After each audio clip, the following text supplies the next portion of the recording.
On va parler à David au téléphone dans quelques secondes, mais je vais vous présenter notre prochain interlocuteur. C'est André Bellil, quelqu'un que j'aime toujours avoir parce que c'est un historien de toutes ces affaires-là d'énergie, de gazoduc, de l'éoduc. André Bellil, qui est le président de l'Association québécoise de lutte contre la pollution atmosphérique. Oui, environnementaliste depuis tellement longtemps, André, mais bien au fait de la chose. On a eu Odette tout à l'heure qui s'est fait dire par une partie de mes auditeurs que ça suffit, ça fera, là, les moralisateurs écologistes. André, comment vous réagissez à ce genre d'argument là, où on dit, bon, les écolos nous empêchent d'avancer, on est rendu là, c'est une question économique, il y a Trump, il va falloir qu'on s'arrange et qu'on vende notre pétrole albertain ailleurs. Il y en a qui disent, ça fait longtemps qu'on aurait dû le faire, ce maudit oléoduc. Le gouvernement du Québec qui dit, pour le moment, il n'y a pas de projet, mais s'il y en a un, on verra ce que ça nous rapporte. C'est beaucoup l'économie qui est mise de l'avant dans ce dossier-là. Ouais, bon, longue question, beaucoup de volets. Exact. Bon, tout d'abord, ce qui me frappe, là, c'est la déconnexion avec la réalité, là, des commentaires qu'on entend. Et ça me démontre que la désinformation qu'on a fait porte fruit. Les gens s'imaginent que là, on va manquer de pétrole, on est mal pris, puis bon. Mais il y a rien de ça qui est vrai, là. On manquera pas de pétrole, puis on est au Québec. Au Québec, là, on est c'est le pays d'abord par excellence des énergies vertes. Et je dois rappeler aux gens, là, vous l'avez signalé, j'aurais aimé pas l'entendre, mais oui, c'est vrai que je suis un vieux de la vieille. Je suis là depuis 1982. Et les batailles qu'on a menées, là, si on pense aux centrales au gaz, vous vous souvenez du Suroît puis des 12 centrales au gaz? Vous vous souvenez des gaz de schiste? Vous vous souvenez d'Énergie Est? Bon, prenons juste les centrales au gaz et les gaz de schiste et les ports méthaniers. Ben, si le Québec avait été là-dedans, c'est à coût de dizaines de milliards de dollars qu'on aurait augmenté notre dette parce que c'est pas rentable. On le sait, on n'a même pas besoin. Et là, on est en train d'essayer de nous faire croire qu'on en a besoin puis que l'Europe en a besoin en plus. Mais c'est pas vrai dans les deux cas. Fait que là, c'est où est-ce qu'on s'en va avec ça?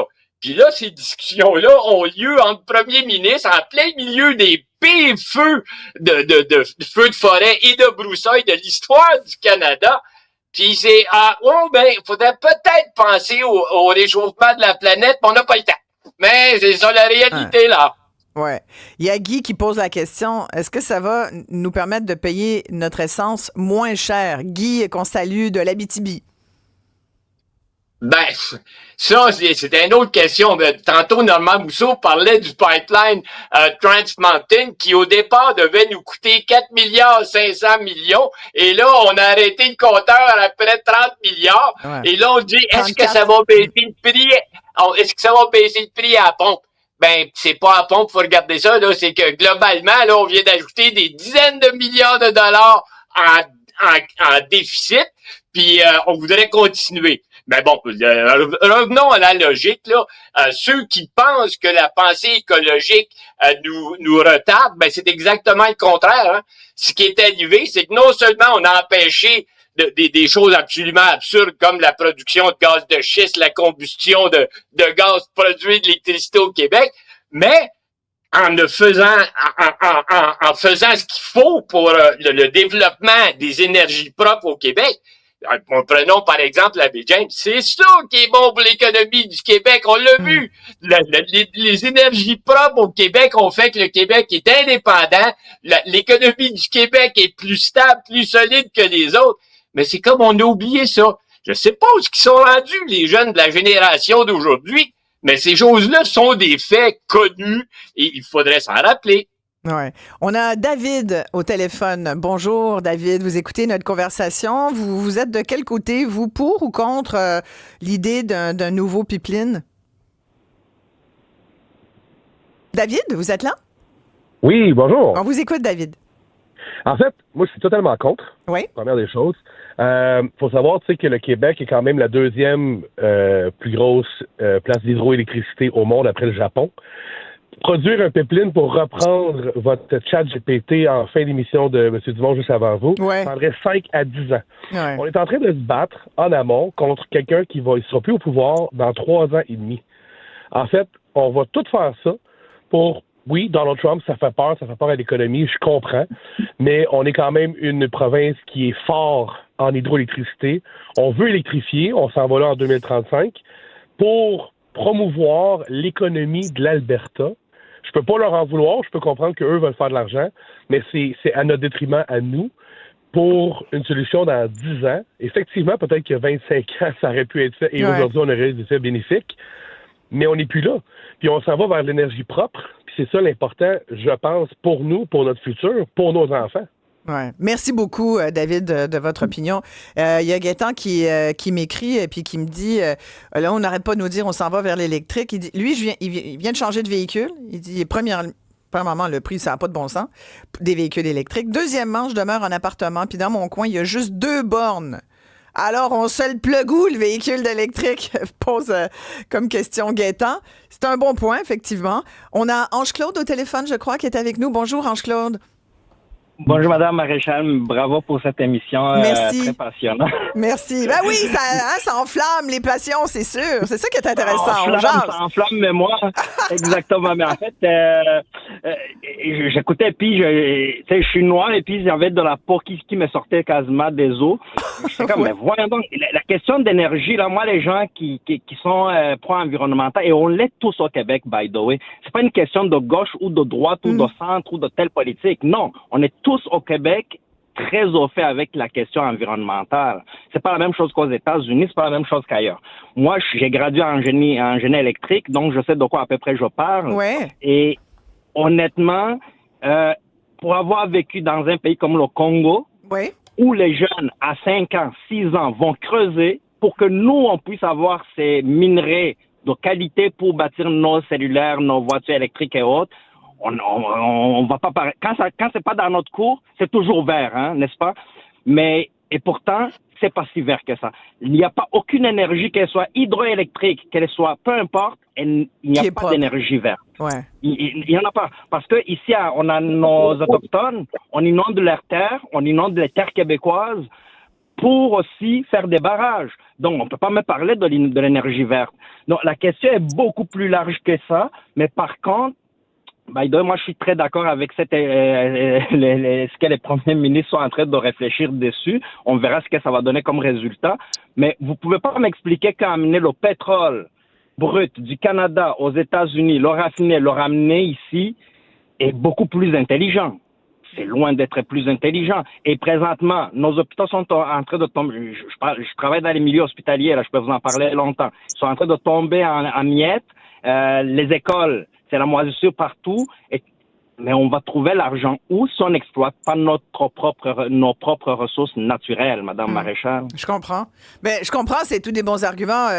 Ange-Claude, merci beaucoup. André, j'ai envie de te lancer la réponse parce qu'en même temps, j'écoute tous les commentaires puis je trouve qu'il y a vraiment beaucoup d'arguments là-dedans qui sont quand même intéressants, qui sont logiques aussi. Puis ce que vient de nous dire à la fois David et Ange-Claude. Bon, David, il dit, là, lui, il est contre pour toutes sortes de bonnes raisons. Ange-Claude amène d'autres arguments puis il dit, la question économique revient toujours au fait que ça va nous rapporter. Tout à l'heure, Normand Mousseau disait, ça va au contraire nous coûter de l'argent.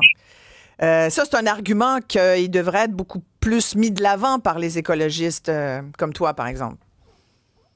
Ouais, je pense que là, il y a un gros point qui manque dans ce qu'on vient d'entendre d'Ange-Claude, puis je suis d'accord avec David, mais l'étendue, les gens ne savent pas. Quand on parle de pétrole, ils s'imaginent que ça fait juste couler là, dans de la pompe au réservoir de l'auto, mais quand on regarde en Alberta, la production de sable bitumineux a entraîné la création de lagunes de résidus hyper toxiques du raffinage qui couvrent une superficie plus grande que la Floride. Alors, quand j'entends les problèmes liés aux batteries, ça, c'était vrai il y a, mettons, une dizaine d'années, c'est plus ça, mais ça se compare pas. On est dans 2 mondes différents.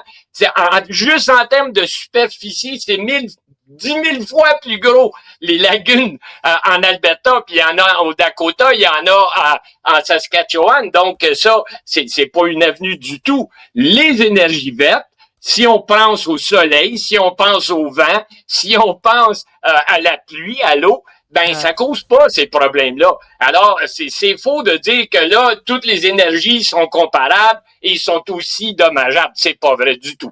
Ouais. Mais en même temps, il y en a des plus polluantes que d'autres, puis celle-là, il faudrait peut-être s'en tenir loin. Il faudrait peut-être s'en tenir loin. Oui. Mais l'énergie solaire, là, tu sais, puis ça, je vais pousser un peu là-dessus. Moi, ça fait 20 ans que j'aimerais... Tu sais, je me souviens, il y a des années, je voulais changer mon toit, puis je m'étais dit, hey, je trouve que je paye cher d'hydroélectricité. Moi, sincèrement, je trouve que... imagine si on n'était pas un des premiers producteurs au monde, combien ça nous coûterait.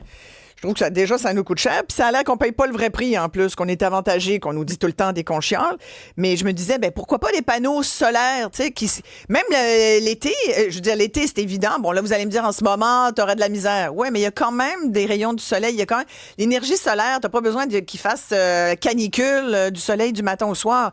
Ça permet d'être une solution un peu hybride qui vient se rajouter à d'autres solutions énergétiques moins dépendante des énergies fossiles. Alors, mais pourtant, on n'encourage pas ça. Je comprends pas pourquoi. Faut se rappeler là, qu'Hydro-Québec vient de lancer 2 grands appels d'offres et pour l'éolien et le solaire. Ouais. Donc, au Québec, on est vraiment dans la mouvance d'aller dans le développement des énergies vertes, toutes confondues, là, eau, vent et soleil. Et ça, c'est la voie de l'avenir, là. Hein? Bon Dieu, il change pas le prix du vent souvent. Non, exact. Boy. Mais écoute, dans notre économie de marché, dans notre monde marchand, tu vas voir, là, André, il y a certainement des gens quelque part qui se disent, oh, le vent, c'est une ressource à exploiter, on pourrait la charger.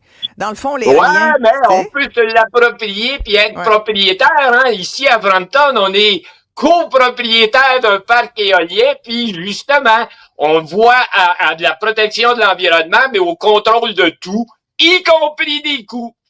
Mais ça, c'est fabuleux, les projets qui sont faits avec les citoyens et non pas des projets qu'on leur rentre à travers la gorge. Ce sera la conclusion de notre discussion d'aujourd'hui. Merci beaucoup, André Bellil.